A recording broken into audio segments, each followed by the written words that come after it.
ឲ្យខ្ញុំបាន1លានជួយ6 follower យើងសម្រាប់ចិត្តធ្វើរឿងមួយនេះបែក screen ទូរស័ព្ទឬអត់មានទូរស័ព្ទប្រើជូនទូរស័ព្ទមកគ្រឿងភ្លាមនៅម្នាក់ឯងតែមួយថ្ងៃចឹងអ៊ំលក់បានប៉ុន្មានចឹងលក់អស់អ៊ំកន្លែងបានពី30000អូកន្លែងខ្មែរយើងធំម៉ាបោះខ្មែរយើងមកបោះកាយជូម៉ែនអ៊ំកាយជូម៉ែនអ៊ំទាំងអស់នេះគឺមាន3គ្រឿងពណ៌ខ្មៅមួយពណ៌ប្រផេះ2ខ្ញុំទិញលុយខ្លួនឯងហ្មងបងប្អូនទូរស័ព្ទនេះយើងទិញនៅក្នុងប្រអប់ទៀតឥឡូវយើងដើរហៅម្ចាស់ទូរស័ព្ទទាំងអស់គ្នាពូមានទូរស័ព្ទខ្ញុំខ្ចីទូរស័ព្ទបានអត់ពូមានតែឡាយទូរស័ព្ទពូឡើងថ្មីហ្មងអញ្ចឹងឥឡូវខ្ញុំជួយទិញទឹកពូមួយណាបាច់អើពូអើកូនពូខ្ញុំសុំសួរអីបានអត់អីមានទូរស័ព្ទខ្ញុំសុំខ្ចីបានអត់ចាខ្ញុំកំពុងតែស្វែងរកអ្នកដែលអត់មានទូរស័ព្ទឬ bike screen ចឹងខ្ញុំជូនទូរស័ព្ទគាត់មួយតែទូរស័ព្ទអីឡើងស្អាតហ្នឹងប៉ាតុំអីហល់ណា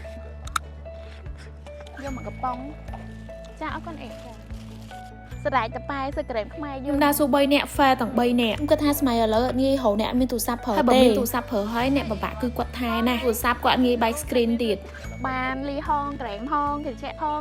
តែអត់ទាន់បានសម្រាប់ទៀតយើងសម្រាប់ចិត្តថាជិះតាមផ្លូវតែខ្ញុំបានប្រទះឃើញអ៊ំស្រីលក់ផ្លែឈើម្នាក់មើលទៅគាត់វ័យប្រហែល60ទៅដំបូងខ្ញុំហាគាត់ទិញផ្លែឈើទេតែបានសួរនាំមកផ្លែតបានដឹងថាគាត់មានទូរស័ព្ទប្រើមួយជូនអ៊ំទូរស័ព្ទមួយស្ដាប់ធម៌ស្ដាប់អីហ្នឹងអ៊ំសប្បាយចិត្តដល់សប្បាយចិត្តម្នាក់ឯងចឹងទូរស័ព្ទហ្នឹងដូចមិត្តភក្តិអ៊ំចឹងស្ដាប់ធម៌មើលរឿងមើលអីទៅចាខ្ញុំដឹងថាអ្នកមានជីវភាពលំបាកគាត់ត្រូវការទូរស័ព្ទពេកហើយនេះជាកដោតិចតួចដែលធ្វើឲ្យគាត់សប្បាយចិត្តមានភាពកក់ក្ដៅពេលដែលនៅជុំវិញគាត់នៅតែមានអ្នកបារម្ភពីគាត់ចង់ចែករំលែកជាមួយនឹងគាត់ធ្វើឲ្យគាត់មានកម្លាំងចិត្តតស៊ូនៅថ្ងៃមុខទៀតអាណិតអ៊ំស្រីណាគាត់វ័យ70ហើយតែត្រូវនៅប្រើកង់លក់ផ្លែឈើរាល់ថ្ងៃខ្ញុំក៏សប្បាយចិត្តដែរដែលខ្លួនមានលទ្ធភាពជួយគាត់បានចែករំលែកជាមួយគាត់មានកដោទីទូជូនគាត់ឲ្យគាត់បំបត្តិការអុកសោកឯកាក្នុងជីវិតណានេះជួបអ៊ំហើយអ៊ំផងណាចាអ៊ំចាខ្ញុំសុំមើលទូរស័ព្ទពូបានអត់គាត់បែកអេក្រង់ទូរស័ព្ទមួយជូនពូទូរស័ព្ទមួយឲ្យពូប្រើទូរស័ព្ទពូខូច screen ណាពូឆ្លាញ់ពណ៌ខ្មៅក៏ពណ៌ផេះមិញពូនិយាយថាមួយថ្ងៃពូរកបានតែ20000អីទៅគាត់ក៏អូននឹងអស់គ្នាសាធុពូសាធុចាហ្នឹងពូទៅផ្ទះសម្រាប់ហ្មងណាយើងបានទូរស័ព្ទមួយគ្រឿងចំណេញហើយ